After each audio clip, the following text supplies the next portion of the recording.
informasi nyaring di belakang Kang Jang Teddy ini akan ikut kontestasi pilkada. Apa benar?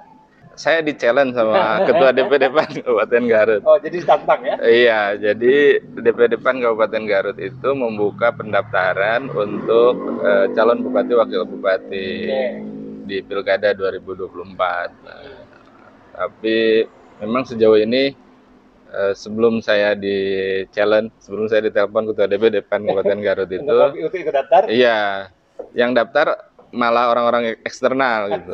Jadi di internalnya belum ada yang. Dan Anda salah satu orang pertama di internal yang daftar. Artinya adalah sebuah tantangan dan gerbang yang memang sudah dibuka secara internal di partai Anda. Kalau menakar peluang sendiri seperti apa sih? PAN bisa mengantarkan wakilnya atau bisa mengantarkan jagonya? Di Pilkada 2024 PAN ini sebenarnya underdog ya. Underdog. Berapa suara partai Anda kemarin? Kursinya cuma ada 2 di Kabupaten Garut gitu. Kalau ukuran tiketnya pakai pemilu 2024, PAN itu 2 kursi. Sementara untuk maju ke kontestasi pilkada harus 10 kursi ya. Gitu, 20%. Nah, karena 2 kursi kita jadi wait and see gitu, jadi underdog gitu. Tapi PAN juga penentu juga. Ketika orang punya 8 kursi, tanpa 2 kursi kan nggak bisa lagi. Betul. Nah, mungkin itu yang kemudian DPD PAN Kabupaten Garut membuka pendaftaran untuk mencari ya kader terbaik, tapi dengan syarat tentu saja dapat koalisinya gitu. Makanya karena 2 kursi sepertinya kita underdog gitu. Dan bersabar. Bersabar nyari yang tapi jangan salah, Indonesia itu underdog. Ya. Masuk semifinal. Ya jangan kan yang 2 kursi, yang 8, yang 7 kursi aja masih cari partner koalisi kan. Ya makanya sudah ada lobby-lobby politik secara internal di lintas partai. Ya kalau lobby antar partai kan kewenangannya pimpinan partai, kewenangannya ketua DPD. Saya ini yang di challenge oleh ketua DPD, ya saya wait and see. Tapi setidaknya sebagai fungsionaris. Saya nunggu penugasan. Ya, sebagai fungsionaris partai kan ada juga tentu saja punya pengalaman dan ada juga punya kemampuan komunikasi secara personal lintas politisi yang ada yang memang sudah masuk di bingkai Pilkada 2020. Betul. Kalau komunikasi informal selalu ada. Dalam setiap interaksi para politisi itu selalu ada obrolan terkait dengan misalnya itu. Dipasang-pasangkan, ya. Siapa gitu.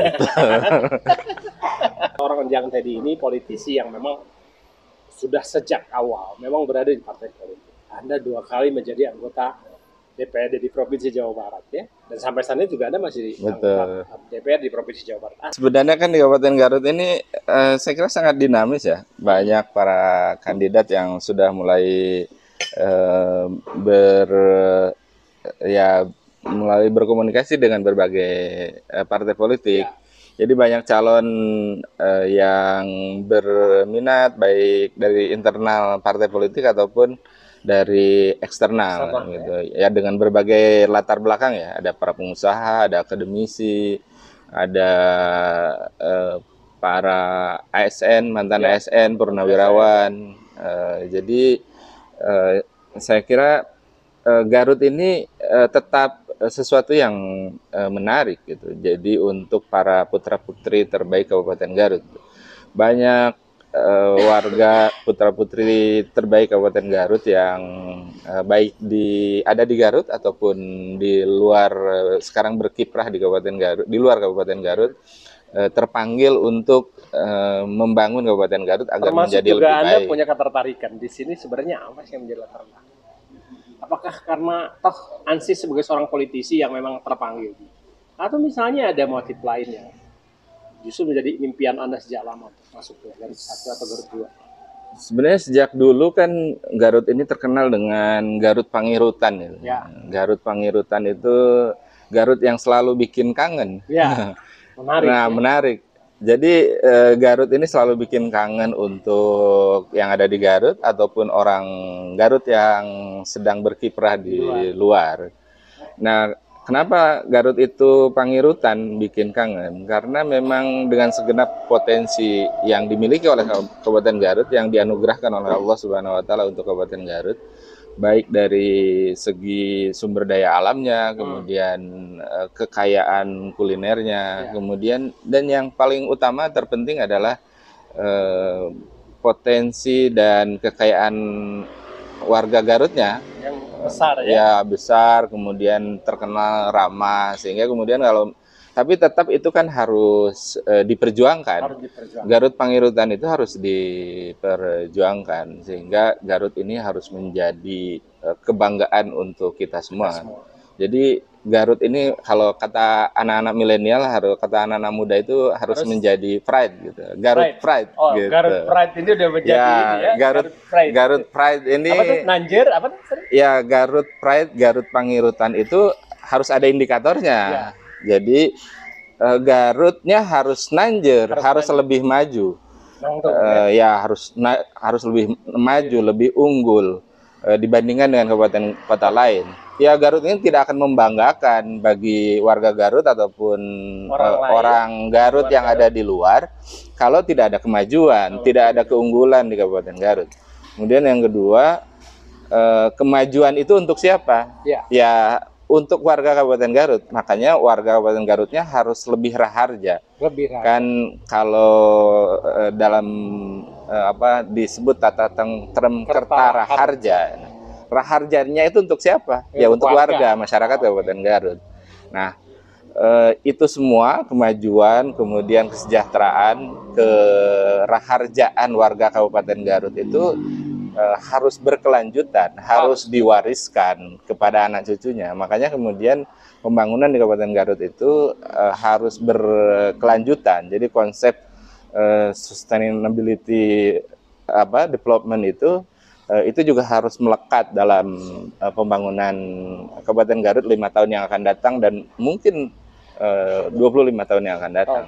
Saya paham, Anda memahami itu semua karena memang Anda menjadi bagian dari dalam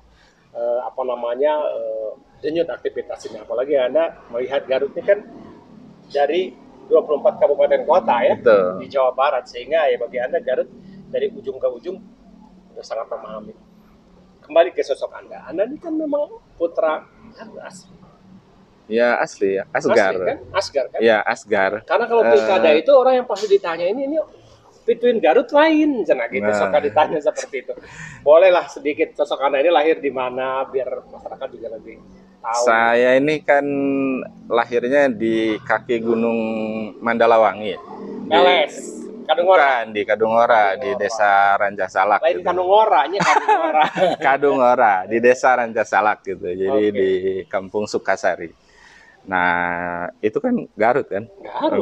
Garut pokoknya. Jadi pendidikan saya SD di Garut, kemudian SMP, SMA dihabiskan di Kabupaten Garut, bersekolah SD, SMP, SMA di Kabupaten Garut. Kemudian setelah itu saya melanjutkan ke Universitas Pajajaran. Di Bandung ya? Ya, di Bandung. Di Fakultas Ilmu Komunikasi, kemudian setelah itu beraktivitas dan kemudian melanjutkan sekolah pasca sarjana di Universitas Islam Bandung. Magister Anda apa? Komunikasi penyiaran Islam. Ini orang komunikasi, udah luar biasa banget. Ya. Kalau komunikasi politik, orang komunikasi udah nggak usah diragukan lagi. Artinya adalah sepersekian peluang Anda memang sudah ada dalam agama. Persoalan kemudian ada lagi juga orang tanya, ketika masuk pilkada punya bekal berapa sih Panjang Teddy? Ya memang logistik itu kan keniscayaan ya untuk ikut kontestasi politik. Gitu. Ya. Jadi di mana-mana juga bukan apalagi namanya cost politik. Mapping. Ya, mapping ini kan selain tadi Anda bicara sudah melakukan komunikasi dengan lintas partai, tugas partai, kemudian secara personal dalam candaan apa juga Anda sudah memberikan isyarat-isyarat itu semua. Nah, kira-kira yang Anda lebih suka itu realistis kan? Kursi yang Anda bilang underdog ini di kursi nomor 2 itu juga sudah aman sebenarnya. Harus aman ya. Ya. Realistisnya Anda lebih membidik kedua. Ya betul lah, realistisnya begitu. Nah, ketika Anda butuh Garut 2, sosok model apa yang kemudian akan Anda tandem, ya. Anda menjadi orang yang nanti akan backup Garut satunya. Sosok seperti apa mereka ini?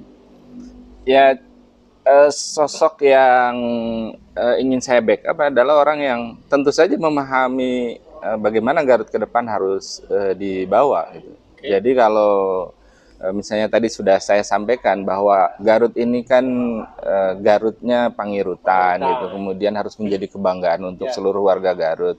Garut ini harus maju dari sisi pembangunan, kemudian harus mensejahterakan, meraharjakan warga Kabupaten Garut, kemudian ini harus pembangunannya harus berkelanjutan untuk keberlanjutan Garut ini untuk anak cucu kita gitu. Ya mereka calon G1-nya tentu saja adalah orang yang memahami konsep itu dan kemudian menyetujui. Jadi kalau misalnya dalam konsep ini Garut sustainability development itu kan salah satunya juga karena potensi Garut dengan alamnya. Garut ini kan kabupaten sudah pernah ditetapkan menjadi kabupaten konservasi. Nah, jangan kemudian calon bupatinya bupati yang G1-nya yang tidak memahami itu atau bahkan misalnya lebih ke eksplorasi. Nah, ini kan yang menjadi problem. Jadi seperti apa ininya saya siapa kan harus terbangun chemistry gitu. Kan sebenarnya visi kita itu harus ada, harus sama gitu. Kemudian lebih suka berbasis politisi atau pengusaha atau profesional yang lain? Sama aja sepanjang punya pemahaman yang sama. Sepanjang punya visi yang sama untuk membangun Garut ke depan, membangun Garut Pangirutan, membangun kebanggaan marwah Kabupaten Garut untuk kemajuan, untuk keraharjaan, kesejahteraan warga Kabupaten Garut. Kemudian Garut ini harus dibangun dengan konsep yang berkelanjutan. Saya kira kita sama-sama bisa punya chemistry itu gitu. Ya paling tidak sebenarnya kan saya sebagai anggota DPRD Provinsi Jawa Barat melihat sebenarnya ada sisi-sisi yang selama ini sudah maju di Kabupaten Garut ya. Tinggal kemudian ini dilanjutkan. Perbaikan dan berkelanjutan. Apakah Anda melihat ini adalah sebuah konsep pembaharuan? Perbaikan dan berkelanjutan. Artinya harus ada pola yang diperbaharui dari apa yang sudah dilihat hari ini. Perbaikan dan berkelanjutan itu kan selama ini sudah ada yang baik. Ada banyak kemajuan yang sudah dirintis selama 10 tahun oleh pemerintahan sebelumnya Rudy Helmi itu.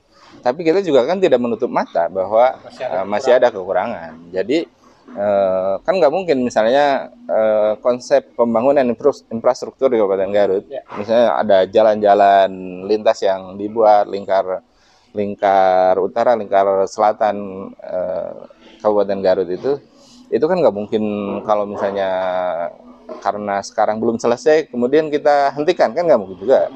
Jadi harus diperbaiki kemudian dilanjutkan gitu. Tinggal kemudian bagaimana kita melakukan penataan. Ingin memastikan apakah Anda juga sudah mengantongi restu dari partai Anda di tingkat wilayah. Kalau Anda kan di-challenge oleh tingkat DPRD nih di kabupaten. Ya. Wilayah dan pusat kemungkinannya merespon kehadiran seorang Jang Teddy di Pilkada Garut. Ini kan berjenjang ya. Tahapannya baru pendaftaran, DPD belum melaporkan ke DPW, ya betul, kemudian ke DPP. Nah, dalam waktu dekat Partai Amanat Nasional akan melaksanakan Rakornas Pilkada. Berarti seluruhnya ya? Iya betul. Jadi Rakornas Pilkada itu akan setelah tahapan pembukaan pendaftaran ini akan dilaporkan ke DPP. Kemudian DPD akan menyampaikan apa yang sudah dilakukan, pendaftaran, kemudian komunikasi politik, progresnya seperti apa gitu. Kemudian kemungkinan koalisinya dengan siapa gitu. Jadi kalau PAN ini 2 kursi ya kita realistis. Berkoalisi dengan yang 8 gitu. Nyiapin wakil. Iya, nyiapin wakil. kalau berkoalisi dengan yang 7 kan kurang gitu. Karena kita ini underdog gitu, juru kunci, juru kunci kursi gitu. Nah, juru kunci kursi itu jadi kunci juga, gitu. Jadi kunci juga. Ya istilahnya kalau menakar peluang sama-sama punya peluang. Sama-sama punya peluang gitu.